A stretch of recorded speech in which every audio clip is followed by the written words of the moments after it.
Welcome my dear students, welcome to KCYC channel. Today we are going to learn the continuation part of the previous class, heredity and evolution. Last time we have learned how genetically the information is transferred from one generation to another generation or from one organism to another organism, and how it all works in a very basic level, in cell level. Today we are going to learn about a much more bigger aspect, that is evolution. As you know, evolution is a gradual change occurring in living organism over a long duration. This is a very slow going process through which development of organism is achieved. Like for example, we can say the different type of evolution.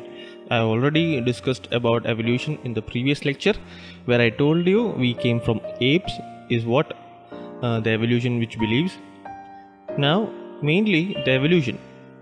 The word evolution was introduced by a great scientist named Darwin.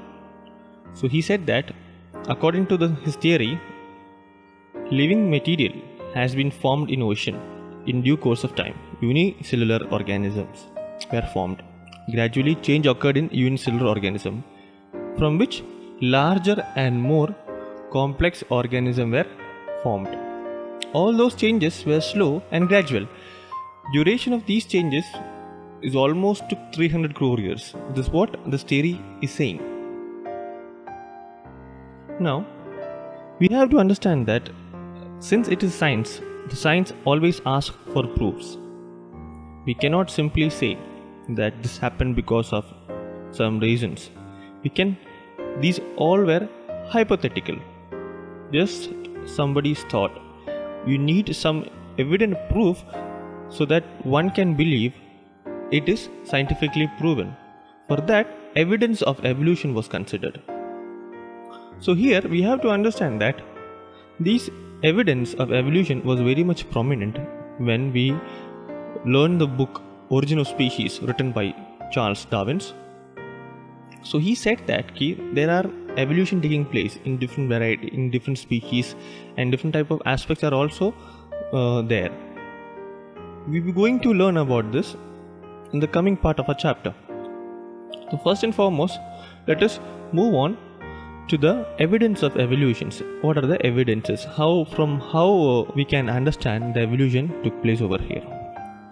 First was morphological evidences.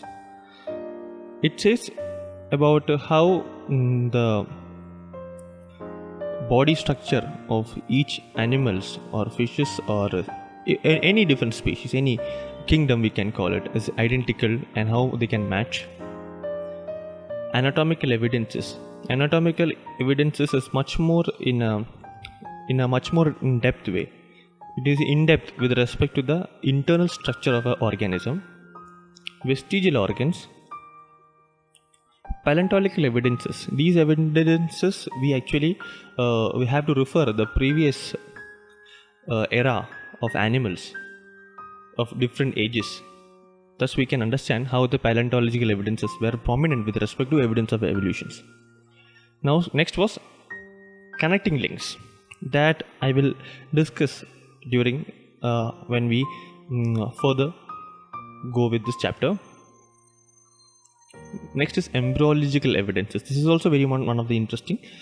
As we go on further, I'll explain you how it works on. So just remember, main are 6 evidences of evolutions: morphological evidences, anatomical evidences, vestigial organs, paleontological evidences, connecting links, embryological evidences.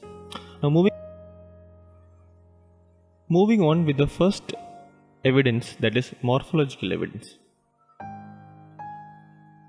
Morphological evidences is actually how one animal or any other organism look identical to each other. That is, look at the dog over here, look at the sheep over here.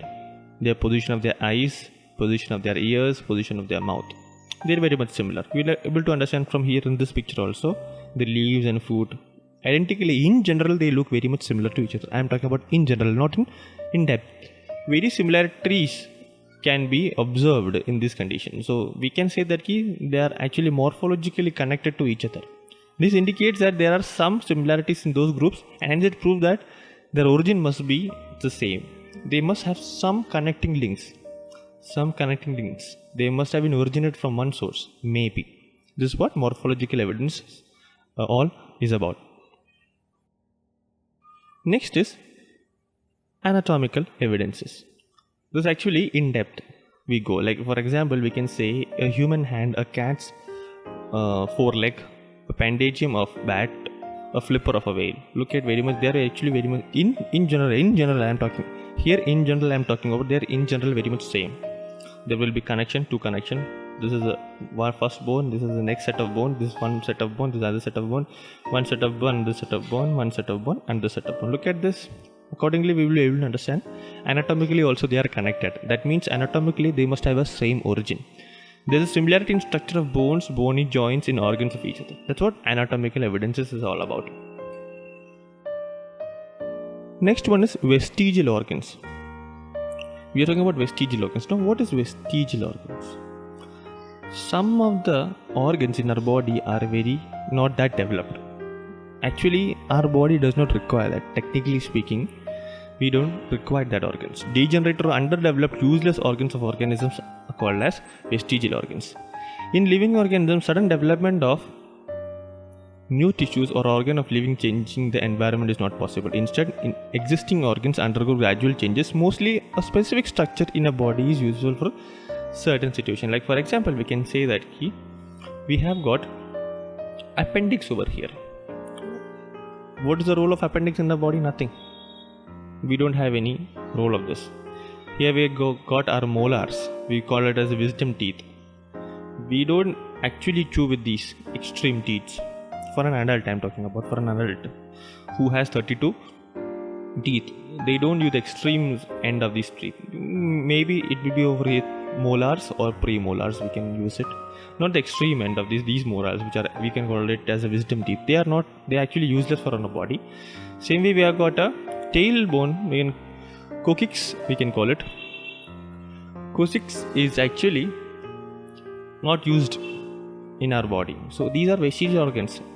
They may be an evidence of that we must have used this for some reason, or it can be for example, with respect to this tailbone can be a form of tail which we used to have when we were going under evolution. Earlier we must have a tail. Now as the evolution went, this tail was cut off. So this may be a balanced part of that tail, may be possible. That is all about vestigial organs. We can say one of the evidences for evolution. Next part we are discussing about paleontological evidences. Here we generally recommend about with respect to fossils. Fossils, as you know, give a lot of proof. Even dinosaurs have been proved through fossils only. So these fossils say that something is connected. Something is very much evident with respect to evolution. And how we will be able to understand that? We use a technique called as carbon dating technique. Before that, I want to put some light on this part. Paleontological evidence. Large number of organisms get buried due to disaster of flood, earthquake. Like for example, with respect to dinosaurs, there was a sudden death of these species of animals. Remnants and impression of such organisms remain preserved underground. These are called as fossils. To study fossils is an important aspect of study of evolution. So when we study these fossils in detail, we get much more idea about evidences of evolution. So we use a technique called as carbon dating technique, where we can understand carbon consumption of the animals and plants stops after the death. Since carbon is an organic matter, as the plant or animal die, their consumption is stopped. Since the only decaying process of carbon C14 is a type of carbon C14 isotope of carbon we can call it, occurs continuously in case of dead bodies of plants and animals. Instead of remaining constant, the ratio between C14 and C12 changes continuously. As C12 is non-radioactive, the time passed since the death of the plant or animal can be calculated by measuring the radioactive C14 in the ratio of C14 to C12 and the present in their body. So this is known as carbon dating method. With respect to this carbon dating method, we can understand when was the animal died approximately, and what was the structure. Almost lot of information we can get through this carbon dating method. So again, this is one of the most important evidences, paleontological evidences, which show the evolution. Next part, we are discussing about connecting links. Like for example, when an organism is undergoing evolution, that organism will change its form from one form to another form. Like we can say that if any organism, as I told you earlier, an organism was born from water, then it went to land. In between, when it went to land during that evolution, there was a stage of that organism where that organism was in between these two organisms. The organism which is there in completely with respect to which is there in water, and an organism which is completely there in land. In between these two chains, there was a bridge. So these connecting links are the bridge which will tell you that there was a connecting link between two organisms. Like for example, amphibians, frogs, they can live in water as well as they can live in land. So these are some of the examples. Platypus is again an example for it. So these connecting links are very much important when we consider evidence of evolutions. So we will be understanding how it was connected. Like for example, it was a changing process from one organism to another organism, and these connecting links were a common phase of the evolution, where one organism was changing from another organism. These organisms were at the in between when it was completely changing from one organism to another organism with respect to evolution. Next part is again interesting, embryological evidences. Now I want you people to just look at this picture over here. This is early stage of birth of an organism. When you look at very closely, you will understand all the organisms look very much similar to each other in this stage. When you look down, they are different organisms. Fish look very much similar with respect to man at the early stage. Can you imagine when they are developed like that, fish will be similar to man? No way at all. We can say that when they are at embryological stage, fish is very much similar to man. Not even fish, even tortoise look very much similar to man. Forget about tortoise, even chicken, which is a bird, very much look like a bird or fish. But tortoise is very much similar to man. Not only man, it is similar to any organism at the stage. So this is a very much important evidence, that is embryological evidence. We are comparing the embryonic stage where all the organisms look very much similar to each other. Again, this is pointing out to a single link where all the organisms were developed. In short, all the organisms are connected to each other. So these were the 6 evidences which was considered as evidence of evolution. We can revise it: morphological evidences, anatomical evidences, vestigial organs, paleontological evidences, connecting links, and embryological evidences.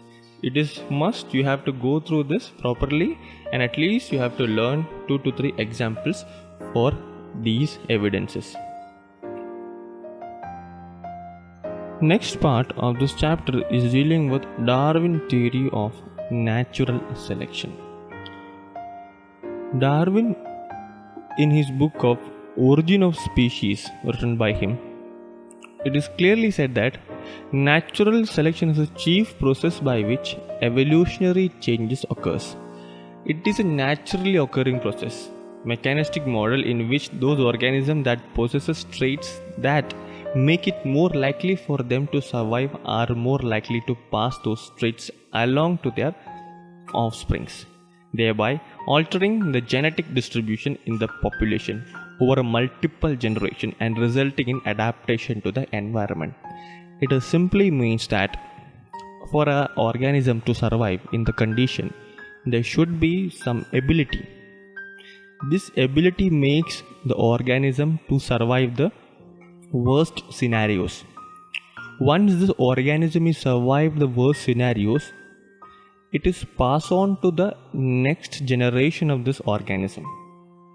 Ultimately, through various conditions, natural selection is taking place over here. How the natural selection is taking place over here? Whatever may be the condition of the nature, or whatever may be the condition or circumstances condition, these species or certain organisms were able to acclimatize to the situation. Accordingly, they were able to cope up with the situation, making them naturally selected because of the ability in order to survive. So, when they survive such conditions, they will obviously transfer those traits or ability or pass on these ability to next generation. Even though this theory was written and in this book, there were many objections which came with respect to these theory. Some of the objections were, it will be there in your textbook in page number 7. Some of the objections were, natural selection is not only factor responsible for evolution. Darwin did not this is the first one. Second one is, Darwin did not mention any explanation about useful and useless modification. Third one, there is no explanation about slow changes and abrupt changes. Irrespective of all these objections, Darwin's work on evolution has been milestone. That is true. Clearly it is understood. Even though these were the objections, but we still consider Darwin's theory of natural selection was one of the best theory, and yet many of the scientists believe in this way also. Next theory is proposed by Jean-Baptiste Lamarck in 18th century. So Lamarck proposed that morphological change occurring in living organisms is responsible for evolution. I already told you what is morphology. Okay, the appearance, the evolution. Okay, that was the change responsible for evolution, and the reason behind those morphological changes is very much interesting. That is the laziness of that organism. Laziness or more activity. Like for example, if an organism is much more lazy with respect to certain organ of its body, that organ will be useless. Or if an organism is very much active with respect to some parts of its body, that part will be very much active. Accordingly, it will be formed under evolution. He called this concept as principle of use or disuse of organism. Like for example, it is famous that it is considered that earlier giraffe did not have a long neck like this. Giraffe was almost at the height of horse. It started eating lot of grass. Ultimately, a certain area, the grass was completely consumed by the giraffe. Then the giraffe have to survive. And how will survive? It will survive on the branches of the trees where there were leaves. It will start to eat that. While eating these leaves in the trees, it have to stretch its neck to a certain angle. So as it goes on stretching, it was, after a certain period of time, there was an evolution taking place. There was a change. Even though it is not a sudden, it is actually gradual and very slow. As I already told you, it was very slow, and ultimately the giraffe got its long neck. Another theory says that, it's an example, ostrich is a bird. Even though it is the largest bird, it cannot fly, even though it has wings. Why? When ostrich was there was no evolution taking place with respect to its wing. Because ostrich was getting all the nutrients or supplements for its survival from the place where it was there. From this condition, there was no need for ostrich to fly from A to B or some place to another place and for hunt for food and all. Because everything was available near to their entire area or entire geographical area. accordingly, there was no development or no evolution taking place in the wing part of the ostrich, ultimately resulting the ostrich to be a heavy bird without flying capability. So that was the theory of Lamarckism. You can read it from the textbook in much more detail. This is a normal idea with respect to Lamarckism. Now, speciation. Speciation is an evolutionary process by which population evolved to become distinct species. Like imagine, we can say that a category of cat. When we say about cat, obviously there will be lot of subspecies coming into our picture. We can say that lion, cheetah, leopard, jaguar, puma, whatever you say the name, normal cat, wild cat. So all these come under category, same category. So that was speciation is all about. So for example, from this diagram you will understand there was one ancestor, common ancestor, where there was no evolution, only this ancestor was there. As there was evolution taking place, there was started speciation.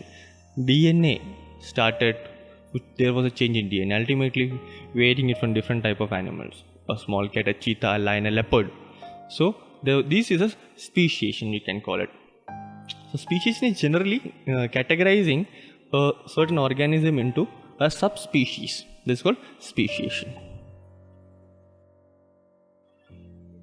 Next part of our chapter is very much interesting with respect to human evolution. As I told you, humans was evolution. We have to study human evolution because it is very much interesting and which is very much important for our civilization also. Scientifically, we have to prove a lot where we come from. Human evolution is a key for our origin, how we have been originated. Some of them believes, especially the theory is very much prominent among the scientific world, that we came from apes. And then it was gradually gone under evolution with different type of evolution taking place. Where early we used to walk with 4 legs. Ultimately we started to hunt, grow crops. We invented wheel, we invented fire, we invented metal. We started living, we started eating cooked food. Accordingly, civilization come into existence.